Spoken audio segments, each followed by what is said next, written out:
The crystalline chamber hummed with energy as stepped through the translucent barrier. Around him, dozens of alien species from across the galaxy waited in similar chambers, their various forms of anxiety evident despite their vastly different biologies. Some paced with 6 legs, others floated in meditation pods, and a few simply stood motionless like living statues. The evaluation had been mandatory for all sentient species seeking membership in the Galactic Confederation. For 300 cycles, it had served as the ultimate test of mental fortitude, problem-solving capability, and psychological resilience. The statistics were sobering. Most species averaged a completion rate of question 12 before mental breakdown occurred. The highest recorded score belonged to the who had managed to reach question 31 after years of preparation. Adjusted his simple Earth-issue jumpsuit and glanced at the holographic display floating before him. The first question materialized in the air, translated automatically into his native language through neural interface technology that still amazed him, even after 6 months aboard the station. Question 1. A ship contains exactly 1,247 individuals of varying species. Each individual requires different atmospheric conditions. Calculate the optimal distribution of atmospheric zones to maximize survival probability while minimizing resource expenditure, given that 7 different atmospheric types are required, and zone creation costs increase exponentially with each additional zone. The human read through the problem twice, noting the multiple variables and constraints. Around him, he could hear the distinctive sounds of other test-takers beginning their work, the rapid clicking of mandibles, the harmonic humming of the crystalline beings, and the soft whooshing of the aquatic species manipulating their water-filled interfaces. Smiled slightly and began working. The mathematics were complex but not impossibly so. He factored in the exponential cost increase, cross-referenced survival requirements with resource limitations, and applied optimization algorithms he'd learned during his engineering studies back on Earth. Within 8 minutes, he submitted his answer. The chamber's lighting shifted to a warm gold, indicating success. Around him, several other beings were still working frantically, their bioluminescent patches flashing with stress or their mechanical appendages moving in rapid calculation patterns. Question 2. You are the sole survivor of a diplomatic mission to a hostile planet. Your communication array is damaged, you have limited supplies, and the local fauna exhibits pack-hunting behavior with demonstrated tool-use capabilities. Your rescue window is 14 local days. Describe your survival strategy, including contingency plans for equipment failure, supply depletion, and potential capture by the indigenous species. This question made pause, not because it was difficult, but because it reminded him of stories his grandfather had told about survival training during his military service. Earth's history was filled with such scenarios, from ancient humans surviving ice ages to modern soldiers adapting to hostile environments. He drew upon that collective human experience, outlining a methodical approach that included shelter construction, resource conservation, defensive positioning, and even potential communication attempts with the tool-using natives. The answer took him 12 minutes to formulate and submit. Again, the golden light confirmed his success. By now, noticed that several of the testing chambers around him had gone dark. Their occupants sat in what appeared to be recovery positions, some being assisted by medical staff. The evaluation's reputation for psychological strain was becoming apparent. Question 3. A plague has infected multiple worlds within your jurisdiction. You have enough medical resources to save exactly 60% of the affected population across all worlds. However, the plague affects different species with varying mortality rates and recovery times. Additionally, some worlds have strategic importance to your Confederation's defense network, while others are primarily agricultural or cultural centers. Provide your allocation strategy and justify your decisions, including the ethical framework that guides your choices. Felt the weight of this question immediately. This wasn't just mathematics or survival strategy. This was the kind of moral decision that could define civilizations. He could see why many test takers might struggle here. The question forced the individual to make impossible choices, to decide who lived and who died based on incomplete information and competing values. But humans had faced such choices throughout their history. From battlefield medics deciding who to treat first to disaster relief coordinators allocating limited resources, humanity had developed frameworks for these terrible decisions. drew upon utilitarian calculus, but tempered it with principles of human dignity and equity. He considered long-term consequences, the preservation of cultural diversity, and the moral implications of prioritizing strategic value over intrinsic worth. His answer was comprehensive, addressing not just the immediate allocation, but also the establishment of support systems for the affected populations and measures to prevent similar crises in the future. He included protocols for transparency in decision-making and mechanisms for accountability. 15 minutes later, he submitted his response and watched the chamber glow gold once more. Around him, the testing area had grown significantly quieter. Of the 47 beings who had started the evaluation in his section, only 19 chambers still showed active participants. The others sat in various states of mental exhaustion or distress. Realized something remarkable was happening. The questions were becoming increasingly complex and morally challenging, yet he found himself adapting rather than struggling. Each problem felt familiar in some way, as though humanity's chaotic and often tragic history had somehow prepared him for this exact scenario. The fourth question appeared, then the fifth: mathematical puzzles involving stellar engineering projects, ethical dilemmas about resource allocation during interstellar colonization, strategic problems requiring the coordination of multiple species with conflicting cultural values. Each time found himself drawing upon some aspect of human experience or knowledge. By question 10, only 12 test takers remained active in his section. By question 15, that number had dropped to 7. The complexity was increasing exponentially but maintained his steady pace. He wasn't rushing, but he wasn't hesitating either. Each problem received careful consideration, thorough analysis, and a comprehensive solution. The testing chamber's AI began providing him with more advanced interface tools as the questions grew more sophisticated. Three-dimensional holographic modeling systems for engineering problems, complex social simulation software for cultural integration scenarios, quantum probability calculators for scenarios involving multiple possible futures.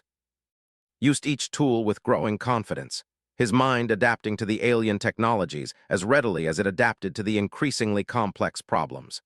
He began to understand why humans had been invited to take the evaluation despite being one of the species to achieve interstellar capability. There was something about human cognition, some combination of adaptability, pattern recognition, and moral reasoning that seemed particularly suited to these challenges. Question 20 arrived with a new level of complexity. It involved the complete redesign of a failing colony world's ecosystem while managing the political tensions between 7 different species groups, each with their own environmental requirements and cultural taboos. The problem included real-time variables that changed as he worked, simulating the kind of dynamic crisis management that would be required in actual governance. Spent 32 minutes on this question, longer than any previous response. But when he submitted his solution, which included not just the ecological redesign, but also a framework for ongoing interspecies cooperation and conflict resolution, the chamber's response was different. Instead of simple gold lighting, patterns of blue and silver joined the warm glow, indicating what he later learned was exceptional performance. By question 25, was alone in his section. The last of his fellow test takers had been quietly escorted to recovery areas by medical staff. But rather than feeling isolated, he felt increasingly focused. Each question built upon previous challenges, creating an intricate web of interconnected problems that required him to synthesize everything he had learned. The questions began incorporating elements from previous responses, as though the AI was building a comprehensive scenario based on his decision-making patterns. A colony world from question 20 reappeared in question 26, but now faced with a new crisis that his previous ecological solutions had inadvertently created.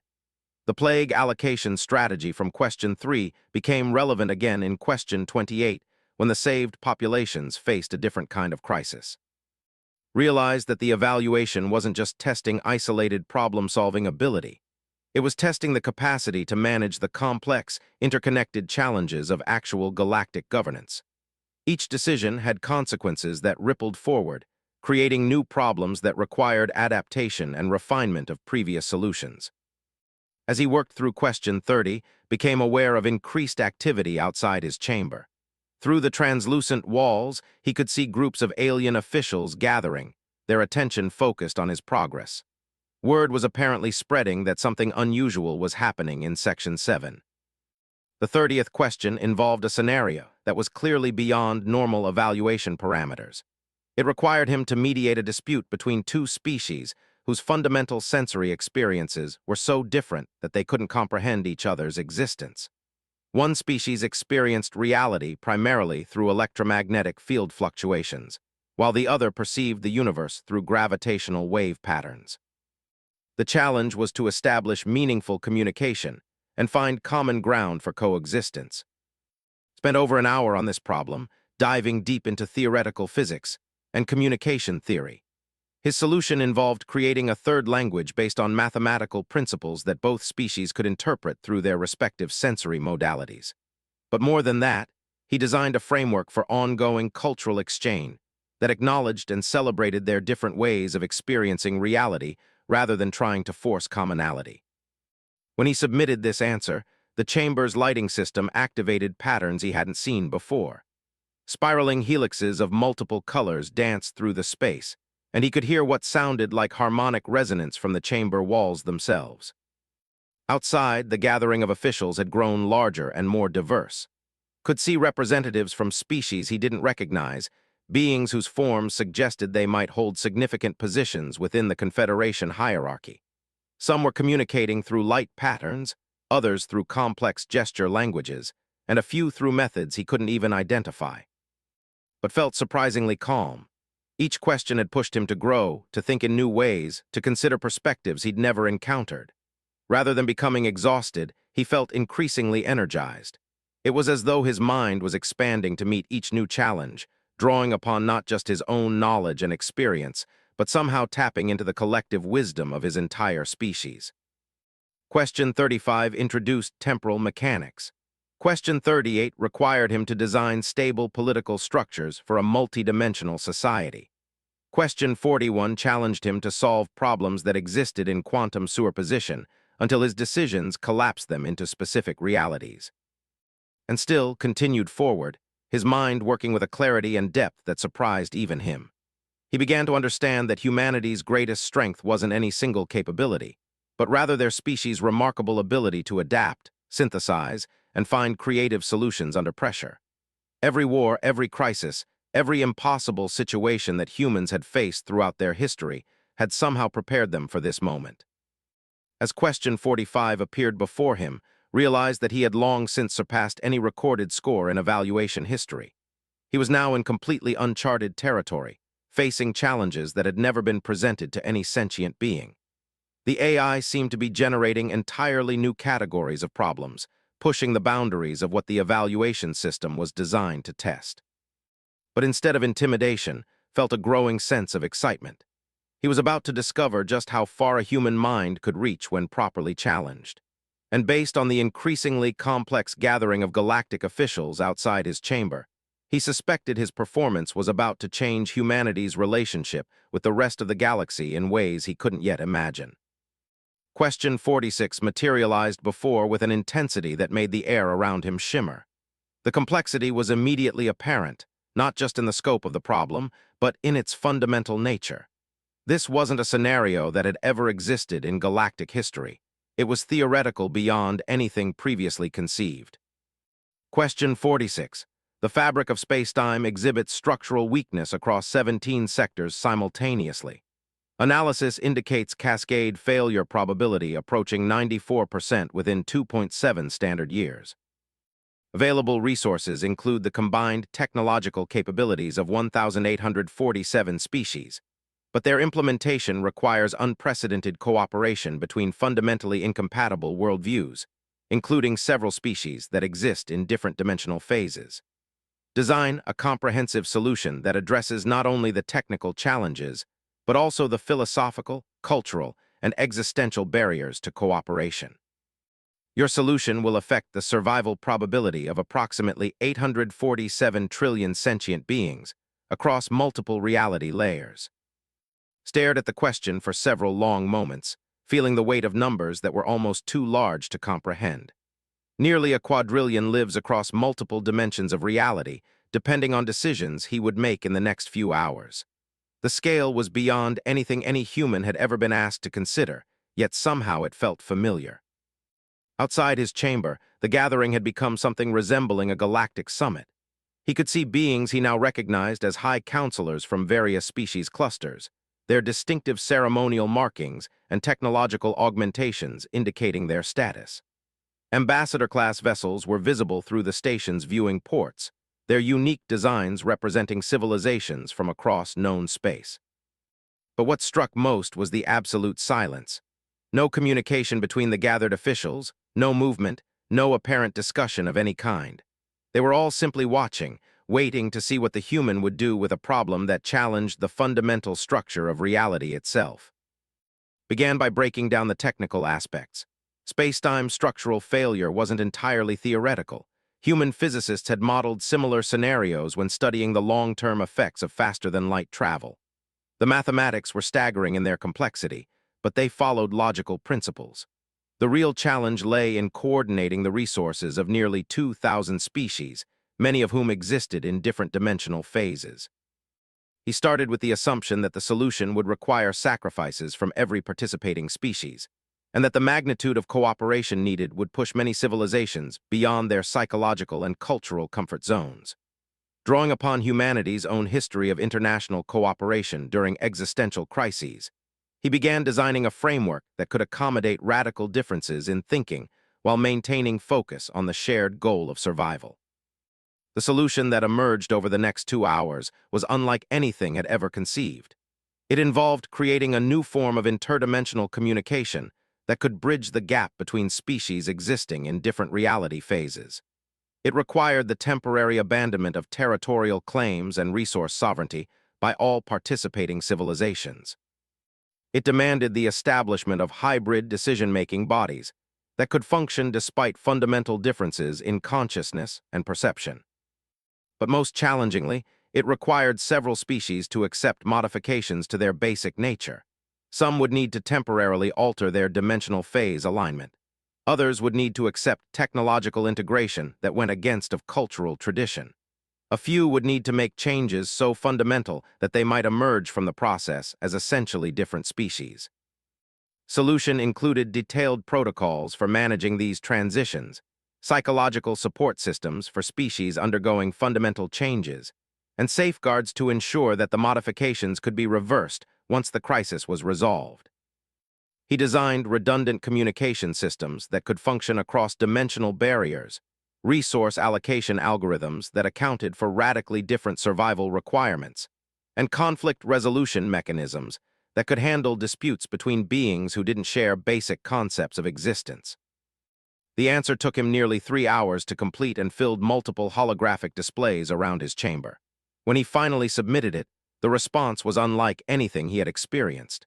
The chamber filled with light patterns that seemed to exist in more than 3 dimensions, creating visual effects that his brain could barely process. Sound resonated not just through the air, but seemed to vibrate through space itself.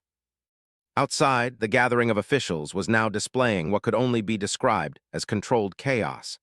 Beings were communicating rapidly in dozens of different modes, their various forms of excitement or agitation clearly visible despite their alien nature. Several of the larger vessels had moved closer to the station and could see what appeared to be emergency council chambers being constructed in real time. Question 47 appeared without ceremony, but its presence felt different from all previous challenges. The text seemed to shift and change as he looked at it, as though it existed in a state of quantum uncertainty until he began to engage with it. Question 47. You are now beyond all previously established parameters for this evaluation. What follows has never been attempted with any sentient being. Consider not just the technical and logical aspects, but the fundamental question of what it means to make decisions that will shape the evolution of consciousness itself across multiple timelines.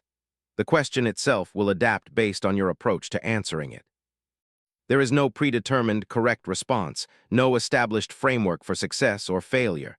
You must define the parameters of the challenge as you solve it. Begin. Sat back in his chair, stunned. The question was asking him not just to solve a problem, but to define what the problem was in the first place.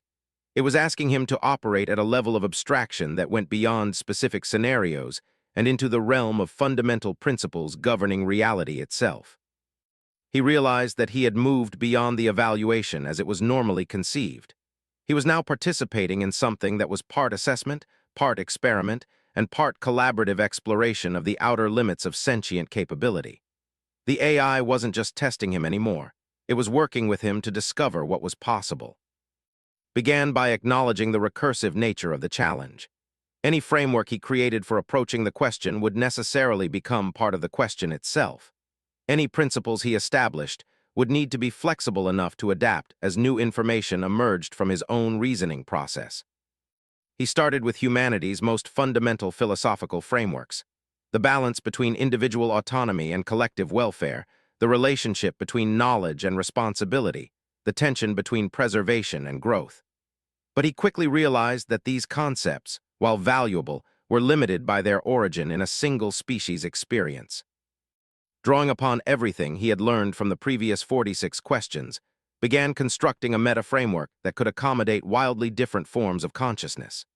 He incorporated the electromagnetic field-based perception from question 30, the gravitational wave sensitivity from the same challenge, and the multidimensional awareness that had been required for question 46. The framework that emerged was something entirely new, a decision-making methodology that could function across different types of consciousness, different dimensional phases, and different temporal perspectives. It acknowledged that some decisions might appear correct from one viewpoint while being catastrophic from another, and it provided mechanisms for navigating these contradictions without paralysis. But more than that, realized he was creating something that could serve as a foundation for genuine galactic governance. Not the Confederation-style cooperation that currently existed, but true integration of vastly different forms of sentient life into a coherent civilization. His response to question 47 took nearly 4 hours to complete and required him to use interface technologies that were clearly being developed in real time by the station's AI. He was working with concepts that didn't have names in any language, solving problems that required him to think in ways that human consciousness had never been designed for. Yet somehow it felt natural. Each breakthrough led to new insights, each solution opened up previously unimaginable possibilities. Began to understand that consciousness itself might be far more flexible and adaptable than anyone had previously realized. When he finally submitted his response to question 47, the chamber went completely dark for several seconds. Then, slowly, a new type of light began to emanate from the walls themselves. It wasn't illumination in any conventional sense, but rather seemed to be pure information made visible. Through this strange new medium, could see that the gathering outside his chamber had transformed into something resembling a galactic emergency session. Representatives from every known species cluster were present, along with beings whose nature suggested they came from the most remote and advanced civilizations in known space. But what struck him most was the realization that they weren't just watching anymore. Somehow, through mechanisms he couldn't understand, they were participating. His responses to the later questions had apparently been broadcast throughout the galactic community in real time, and the implications of what he had accomplished were becoming clear to civilizations across known space. The display in front of him shifted and new text appeared. Evaluation protocol complete, transitioning to Phase 2 implementation. Stared at those words, understanding finally dawning on him. The evaluation hadn't just been a test of individual capability. It had been a search for the type of mind that could handle the real challenges facing galactic civilization. And somehow, through a combination of human adaptability, Earth's chaotic history, and his own particular way of approaching complex problems, he had demonstrated capabilities that opened up entirely new possibilities. The chamber walls became transparent and found himself facing the assembled representatives of galactic civilization. But he was no longer a test subject. The nature of his relationship with these beings had fundamentally changed during those final questions. As the chamber doors opened, and beings from across the galaxy turned their attention to him, understood that his performance on the evaluation had just changed the course of galactic history. The real question now was whether humanity as a whole was ready for what came next. The silence that greeted as he stepped from the evaluation chamber was profound in a way that transcended mere absence of sound. It was the silence of civilizations holding their collective breath, of minds across the galaxy processing the implications of what they had just witnessed. Around him, beings representing the most advanced species in known space stood motionless, their attention focused entirely on the human who had just redefined what was possible. High Arbiter Hex of the Crystalline Assembly was the first to move, their translucent form shifting through several color phases that had learned indicated deep contemplation mixed with something approaching awe. When they spoke, their voice resonated through harmonic frequencies that the translation matrix rendered as formal, ancient speech patterns. Of Earth, the High Arbiter began, in the 2,847 standard cycles since the evaluation protocol was established, no being has progressed beyond question 34. The record of 31 questions stood for 800 cycles and was considered a theoretical maximum based on our understanding of consciousness limitations. Around the chamber, other officials were beginning to move and communicate, though their actions seemed restrained, almost reverent. Notice that many were using what appeared to be recording devices, preserving this moment with the kind of careful attention usually reserved for historic events. Ambassador H of the Hive Mind Collective approached, their 6 arms gesturing in patterns that conveyed respect mixed with curiosity. The solutions you provided for questions 30 through 47 have been analyzed by our combined computational networks. Several of your approaches represent paradigm shifts in our understanding of complex problem solving. The framework you developed for question 47 has already been distributed to our highest-level strategic planning committees. Felt the weight of realization settling on him. You weren't just evaluating me for Confederation membership, he said, understanding finally dawning. You were looking for something specific. High Counselor of the Void Swimmers materialized partially into visible space, their energy-based form creating subtle distortions in the air. For the past millennium, our civilization has faced challenges that seem to exceed our collective problem-solving capabilities. Despite our technological advancement, despite our accumulated wisdom, we have encountered scenarios that resist traditional solutions. The evaluation protocol was redesigned 3 centuries ago specifically to identify minds capable of handling these impossible problems. Dr. Sarah, the human diplomatic representative who had accompanied to the station, stepped forward from where she had been observing. Her face showed a mixture of pride and concern. What they're telling you is that you've essentially been recruited. The questions you answered weren't theoretical scenarios. They were real problems that galactic civilization has been unable to solve. The implications hit like a physical force. The space-time structural failure from question 46, that's actually happening. Senior Coordinator of the Multidimensional Alliance confirmed his fears with a gesture that translated as grim acknowledgement. 17 sectors showing cascade failure probability. The timeline you were given was accurate. Your solution is currently being implemented by combined engineering teams from 43 species. Sat down heavily in a nearby chair, his mind racing. How many of the other problems were real? All of them, High Arbiter Hex responded. The plague scenario from question 3 is being managed using protocols derived from your allocation strategy. The diplomatic crisis involving electromagnetic and gravitational wave-based species from question 30 has been resolved using your communication framework. Every solution you provided has immediate applications to current galactic challenges. Doctor placed a hand on shoulder. They've essentially drafted you as the galaxy's chief problem solver, she said gently. The question is, are you willing to accept that responsibility? Looked around the chamber at the assembled representatives of galactic civilization. These beings possessed technologies that seemed magical compared to Earth's capabilities. Their civilizations spanned millions of years. Their knowledge encompassed sciences that humanity had barely begun to imagine. Yet somehow, they needed him. Why humans? He asked. What is it about our species that makes us capable of solving problems that thousand-year-old civilizations can't handle? Philosopher Prime H of the Deep Thinkers responded, their ancient form barely moving as they spoke. Your species possesses a unique combination of traits that, separately, exist in other species, but have never before been found together in such concentration. You demonstrate remarkable adaptability under pressure, the ability to synthesize vast amounts of disparate information rapidly, and most critically, the willingness to make difficult decisions without being paralyzed by their potential consequences. More than that, added Strategic Coordinator Ash of the Warforge Alliance. Humans seem capable of cognitive flexibility that allows you to shift between entirely different frameworks of understanding within a single problem-solving session. Most species develop highly sophisticated but relatively rigid approaches to complex challenges. Humans appear capable of reinventing their entire approach mid-process if circumstances require it.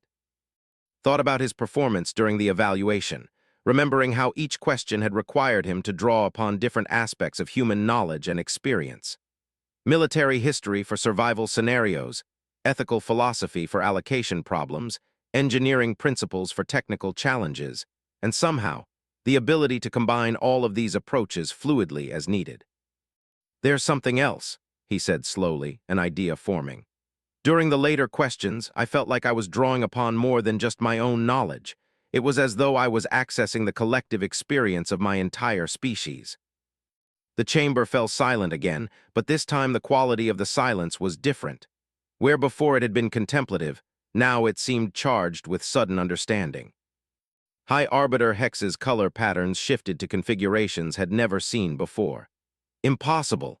No known species has demonstrated true collective cognitive access. That would require neural quantum entanglement across population distributions, finished Eth of the Mind Bridge Collective. We theorized about such capabilities but never observed them in practice. If humans possess even limited collective cognitive access, it would explain performance capabilities far beyond what individual intelligence metrics would predict. Doctor was staring at with an expression of growing amazement. "Are you saying you could somehow tap into the knowledge and experience of other humans during the test?" "Not exactly," replied, struggling to articulate the experience. "It was more like humanity's entire history of problem-solving was somehow available to me. Every crisis we've faced, every solution we've developed, every adaptation we've made, it all felt relevant and accessible." The assembled officials began communicating rapidly among themselves, their various forms of excitement clearly visible. Caught fragments of translation, unprecedented implications, evolutionary breakthrough, paradigm shift in consciousness research. Senior Coordinator approached directly. "If your species possesses collective cognitive capabilities, even in limited form, then the potential applications go far beyond individual problem-solving. You could represent the emergence of an entirely new type of consciousness." "But that raises other questions," interrupted Ambassador H. "If humans have these capabilities, why haven't they solved their own planetary challenges? Your species still struggles with conflicts, resource allocation, environmental management." Considered this carefully. Maybe because we've never been in a situation that required us to fully access those capabilities. Earth's challenges have been manageable using conventional approaches. It wasn't until I faced problems that were genuinely beyond normal human experience that these deeper capabilities activated. High Counselor materialized more fully into visible space. That suggests a species-level adaptive mechanism triggered by unprecedented challenges. The implications for galactic civilization are extraordinary. "There's another possibility," Doctor added thoughtfully. "You mentioned during your preparation that you've been having unusual dreams since arriving at the station. Dreams involving historical figures, ancient human innovations, collective problem-solving scenarios. What if the station's technology somehow catalyzed abilities that were already latent in human consciousness?"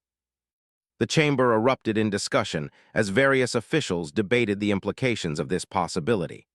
Found himself at the center of conversations involving concepts he could barely comprehend: consciousness evolution, species-level cognitive emergence, adaptive intelligence activation. But through all the theoretical discussion, one fact remained clear. The problems he had solved were real, urgent, and affecting the lives of trillions of beings across the galaxy. Whether his capabilities were unique to him or representative of human potential generally, there were immediate applications that couldn't wait for academic understanding. High Arbiter Hex called for order, their harmonic resonance commanding attention throughout the chamber. "Whatever the theoretical implications, we face immediate practical necessities, has demonstrated capabilities that are urgently needed for current galactic challenges. The question before us is how to proceed." Stood slowly, feeling the weight of decision settling on him. Around him, representatives of civilizations spanning millions of years waited for his response. The problems he would be asked to solve would affect populations numbered in the trillions across technologies, and he could barely comprehend. But he also thought about humanity's long history of rising to meet impossible challenges. From ancient humans surviving ice ages with primitive tools to modern space programs accomplishing what had seemed impossible just generations before, his species had always found ways to exceed their apparent limitations when circumstances demanded it. "I'll do it," he said simply. "But not alone. If humans really do have these capabilities, then we need to start developing them in others. Earth needs to become a full partner in galactic civilization, not just provide individual problem solvers." The response was immediate and unanimous. Across the chamber, beings from dozens of species expressed agreement through their various communication methods. Light patterns, harmonic resonances, gestural languages, and methods couldn't identify all conveyed the same message: acceptance and commitment to full integration. High Arbiter Hex's final color pattern was one had learned indicated binding agreement. Of Earth, by authority of the Galactic Confederation Emergency Council, we offer humanity full membership status with immediate effect. Your species will be provided with all necessary technologies and resources to develop your cognitive capabilities, and Earth will be established as a permanent solution development center for Confederation-wide challenges. Doctor was grinning widely. "Do you realize what you've just accomplished? You didn't just pass their test. You've elevated our entire species to the highest levels of galactic civilization in a single day." But was thinking about the 17 sectors facing space-time collapse, the plague scenarios still requiring management, and the dozens of other critical problems that would soon require his attention. The evaluation had ended, but his real work was just beginning. As the assembled officials began making arrangements for humanity's integration into galactic civilization, reflected on the strange journey that had brought him to this moment. A simple evaluation had become something far more significant: the emergence of humanity as a crucial component in the galaxy's future survival. The test had indeed stopped hundreds at question 3, but the human had advanced to 47 without blinking. More importantly, he had opened doorways to possibilities that neither humanity nor galactic civilization had previously imagined. The real adventure was just beginning.